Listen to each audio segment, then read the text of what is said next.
अहमदाबादहून लंडनकडे निघालेल्या या विमानात 230 प्रवासी आणि 12 क्रू मेंबर्स होते. टेक ऑफ नंतर अवघ्या 5 मिनिटात हे विमान अंदाजे 15 किलोमीटर अंतरावर गेलं आणि मेघानी नगरच्या मेडिकल कॉलेजच्या हॉस्टेलवर कोसळलं.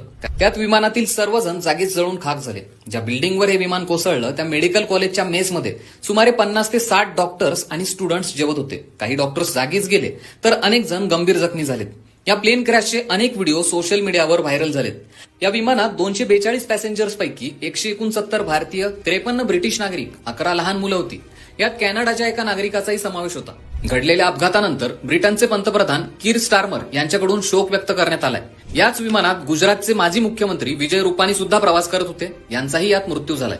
बीएसएफ आणि एनडीआरएफच्या पथकांकडून अपघातस्थळी बचाव कार्य सुरू आहे.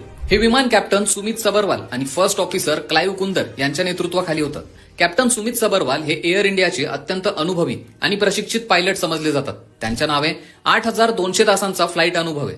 AI-171 या लांब पल्ल्याच्या आंतरराष्ट्रीय उड्डाणाचं नेतृत्व त्यांच्या हाती होतं. तर को पायलटला 1100 तासांचा उड्डाणाचा अनुभव होता. तरी हा अपघात कसा झाला याचा तपास सुरू आहे. सध्या तरी असं कळतंय की घटनेच्या क्षणी विमान टेक ऑफ करत असताना अचानक तांत्रिक बिघाड आणि अडथळ्यांमुळे परिस्थिती हाताबाहेर जात होती. अपघातापूर्वी विमानाच्या पायलटने जवळच्या एटीसीला एक सिग्नल पाठवला होता, पण त्यानंतर विमानाने एटीसीला कोणताही सिग्नल दिला नाही. उड्डाणानंतर काही सेकंदात